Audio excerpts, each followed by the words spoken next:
Okay, good evening students. So जैसे कि मैंने आपके साथ फाइनेंशियल मैनेजमेंट का बेसिक पोर्शन डिस्कस किया था और मैंने आपको बताया था फाइनेंशियल मैनेजमेंट में जो आपके मोस्ट 3 इंपॉर्टेंट डिसीजंस आते हैं वो है आपका इन्वेस्टमेंट डिसीजन,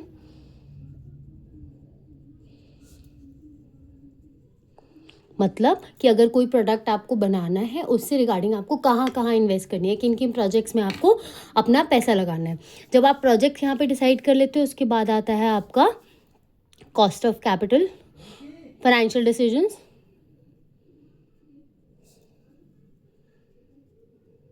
ठीक है। जब आप फाइनेंशियल डिसीजन में आप देखते हो कि वो जो पैसा आपको प्रोजेक्ट्स के लिए चाहिए वो पैसा कहाँ कहाँ से सोर्स करना है। और थर्ड आता है आपका डिविडेंड डिसीजन,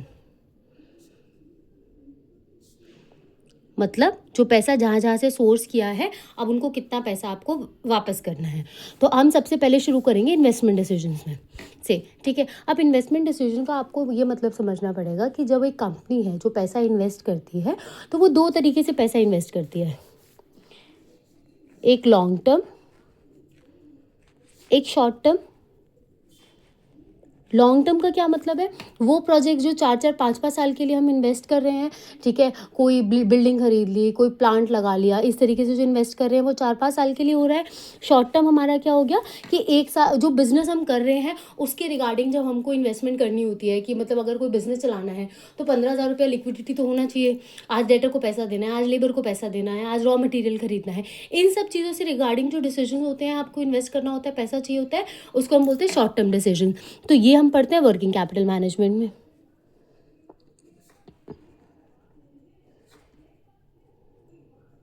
ठीक है। और लॉन्ग टर्म डिसीजंस हम कहाँ पढ़ते हैं, वो हम पढ़ते हैं कैपिटल बजटिंग में,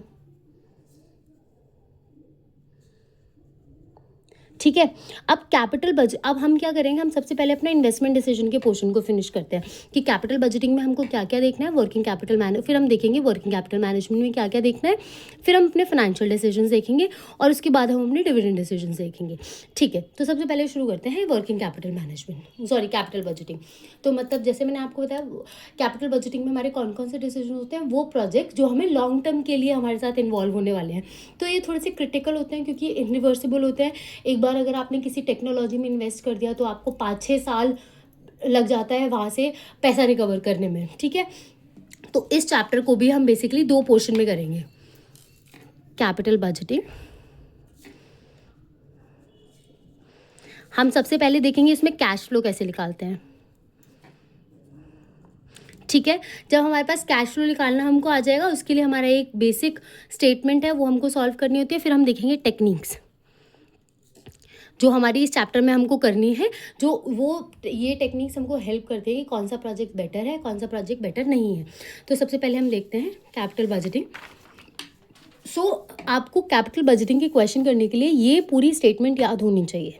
इसमें क्या है, आपको जो भी इन्फॉर्मेशन जिस तरीके से दी होगी आप उसको स्टेटमेंट फॉर्म में सॉल्व करोगे। जैसे कि sales minus variable cost is contribution, contribution से फिक्स कॉस्ट माइनस करते हो तो आपका आता है EBDIT, मतलब earning before depreciation interest and tax. फिर उसमें से डेप्रिसिएशन माइनस करोगे, EBIT आ गया। फिर आपका इंटरेस्ट रेट अगर आपको गिवन है क्वेश्चन में वो माइनस करोगे, EBT आएगा। फिर आप टैक्स लगाओगे, EAT आएगा। अगर क्वेश्चन में प्रेफरेंस डिविडेंड दिया हुआ है तो पहले उसको दोगे, उसके बाद आपकी जो अर्निंग बचेगी उसको बोलेंगे अर्निंग फॉर इक्विटी होल्डर्स। तो इस चैप्टर में जो आपका first chapter of capital budgeting में उसमें जनरली आपको बोला जाता है कि कैलकुलेट करो एनुअल कैश फ्लो। तो आपको एक चीज़ समझनी पड़ेगी कि ये जो आपका आया है ना वो है आपकी अर्निंग। कैश फ्लो निकालने के लिए आप डेप्रिसिएशन को ऐड बैक करोगे। क्यों ऐड बैक कर रहे हो, क्योंकि डेप्रिसिएशन एक्चुअल में कॉस्ट नहीं था, ये सिर्फ आपने दिखाया है एज अ अकाउंटिंग रूल्स आपने दिखाया। तो जब आप कैश फ्लो एक्चुअल में आइए पैसा आपका कहीं नहीं जाता है, इसलिए हम उस कॉस्ट को क्या करते हैं यहाँ पे ऐड बैक करते हैं to calculate the cash flow. तो इसके क्वेश्चन सिंपल है, हम ये डिस्कस नहीं करेंगे, ये सिंपल स्टेटमेंट है उसी हिसाब से लग जाएगा। इन केस आपको 2 पीरियड का दिया हुआ है और इंक्रीमेंटल की बात कर रहा है तो अगर इंक्रीमेंटल प्रॉफिट दिया होगा तो इंक्रीमेंटल ही डेप्रीसिएशन उसमें से माइनस करना, फिर टैक्स लगाना और इंक्रीमेंटल ही इंटरेस्ट रेट माइनस करना, फिर पूरा कैलकुलेशन इंक्रीमेंटल से कर देना। 2 ही टाइप के क्वेश्चन इसमें आते हैं। अब हम बात करते हैं टेक्निक्स की। तो जब हम टेक्निक्स देखते हैं, टेक्निक्स मतलब रुको तुमको 1 बाय 1 दिखाती हूँ, डरने का नहीं।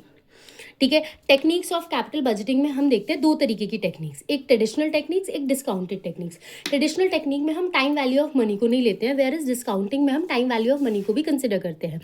ट्रेडिशनल में हम दो मेथड्स पढ़ते हैं, पे back period, accounting rate of return, जबकि हम डिस्काउंटेड टेक्निक्स में हम देखते हैं नेट प्रेजेंट वैल्यू, जिसको मैं आगे से अब एनपीवी बोलूँगी, profitability index, internal rate of return that is IRR, discounted pay back period. ठीक है, तो बेसिकली ये वाले और ये वाले मेथड बिल्कुल सेम है, बस यहाँ पे हम टाइम वैल्यू ऑफ मनी को कंसिडर करेंगे और इसको हम टाइम वैल्यू ऑफ मनी को कंसिडर नहीं करेंगे, बाकी पूरा मेथड सेम रहेगा। ठीक है, तो सबसे पहले मैं सबसे इजी वाले से शुरू करती हूँ, पे बैक पीरियड से। अब पे बैक पीरियड होता क्या है? पे बैक पीरियड बेसिकली ये वो पीरियड होता है, हम कैलकुलेट करते हैं कि जितना आपने आउटफ्लो दिया था, जितना आपने उस प्रोजेक्ट में निकाला था, कितने टाइम पे वो पैसा आपका वापस आ जाएगा। ठीक है, तो लेट्स सपोज अगर ये आपका कैश फ्लो था, क्वेश्चन में आपको आउटफ्लो दिया हुआ है 15,000 का और आपको कैश फ्लो ये दिए हुए हैं। ठीक है, तो सबसे पहले आप कम्युलेटिव फ्रीक्वेंसी निकालो। कम्युलेटिव फ्रीक्वेंसी कैसे निकालोगे? 8,000 एज इट इज।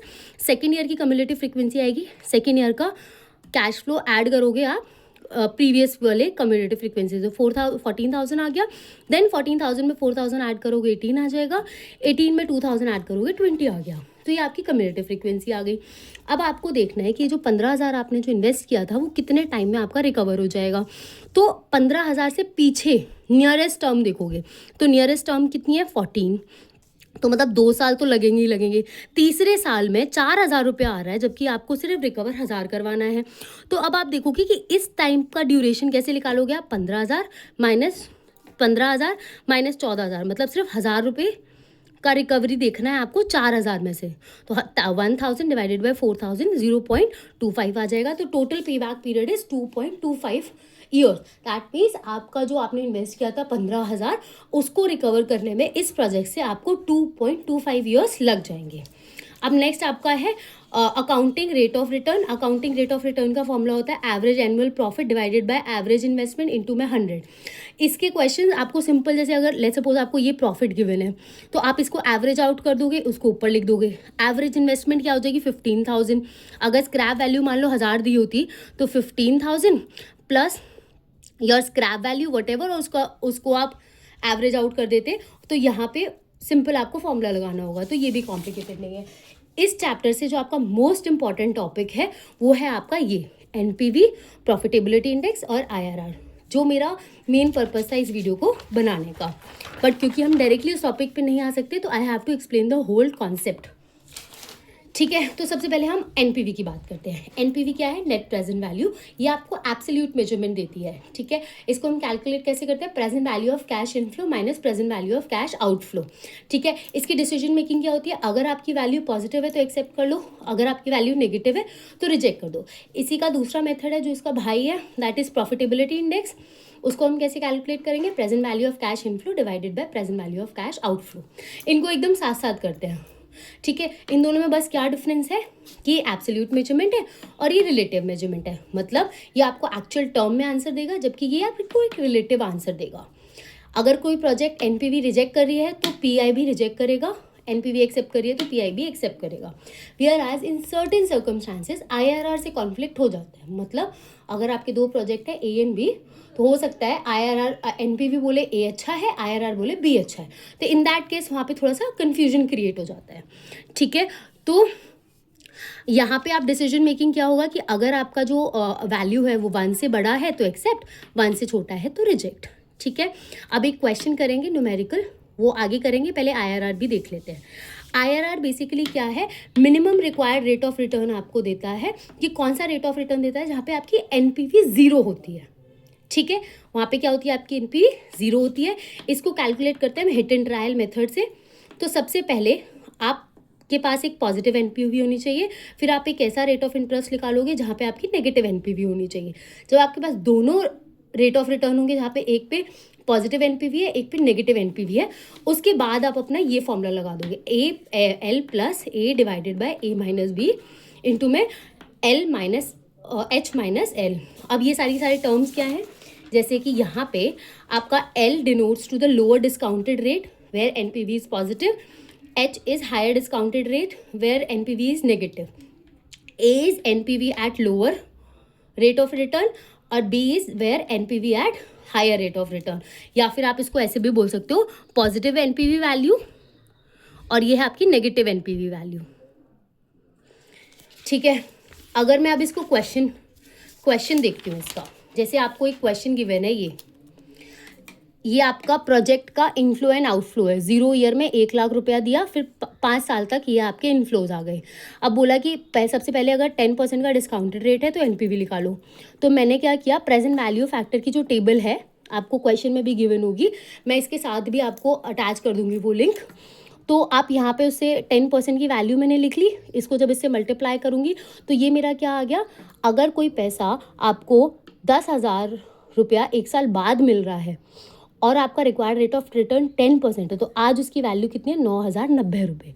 तो मैं क्या कर रही हूँ, सारे इनफ्लोज की प्रेजेंट वैल्यू कैलकुलेट कर रही हूँ। तो टोटल प्रेजेंट वैल्यू आ गई 1,16,135। और जब मैं इसको आउटफ्लो मतलब जो मेरा 1 लाख है उससे माइनस करूँगी तो मेरी एनपीवी आ जाएगी 16,135। पीआई कैसे निकालोगी, present value of cash inflow divided by present value of cash outflow. Inflow कितना था, 1,16,135 डिवाइडेड बाय 1 लाख, ये आ गया 1.161। तो देखो जो प्रोजेक्ट यहाँ पे पॉजिटिव है, यहाँ पे मोर देन 1 है, तो मतलब ये क्या कह रहा है, एक्सेप्टेड। अब बात करते हैं आईआरआर कैसे निकालना है। आईआरआर निकालने के लिए मैंने आपको बोला, एक आपके पास पॉजिटिव एनपीवी तो है 10% पे, अब आपको एक नेगेटिव एनपीवी चाहिए। तो मैंने क्या किया, एक थोड़ा सा जंप किया, ठीक है, क्योंकि मुझे दिख रहा था 16,000 समथिंग आ रहा है और यहाँ पे 10,000 की टर्म्स है, मतलब मुझे एक लॉन्ग जंप लेना पड़ेगा for getting the negative NPV. तो मैंने 15% पे प्रेजेंट वैल्यू फैक्टर्स लिख के प्रेजेंट वैल्यू कैश इनफ्लोज निकाल लिया। तो ये मेरा present value of cash inflow का टोटल आया 19,120। मैंने 1 लाख से माइनस किया, एनपीवी आ गई -880, ये आ गई। अब मुझे बस ये फॉर्मूला अप्लाई करना है। तो लोअर रेट ऑफ रिटर्न, अब देखो लोअर इंटरेस्ट रेट क्या है, 10% प्लस आपकी लोअर रेट ऑफ रिटर्न, मतलब यहाँ पे इसे याद रखो, यहाँ पे आपकी पॉजिटिव एनपीवी आनी चाहिए। आपकी पॉजिटिव एनपीवी कितनी है, 16,135 divided by positive NPV 16,135 minus negative NPV.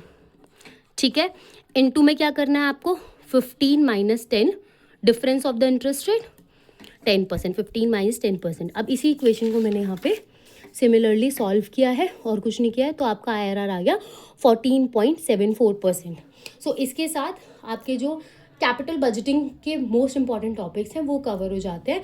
बाकी तुम बुक को रेफर कर लेना, आपके एग्जाम के पर्सपेक्टिव से फॉर्मूलाज ये है। नेक्स्ट वीडियो में वर्किंग कैपिटल मैनेजमेंट की बनाऊंगी। Thank you so much student, I hope this is helpful for you in your exam. All the best.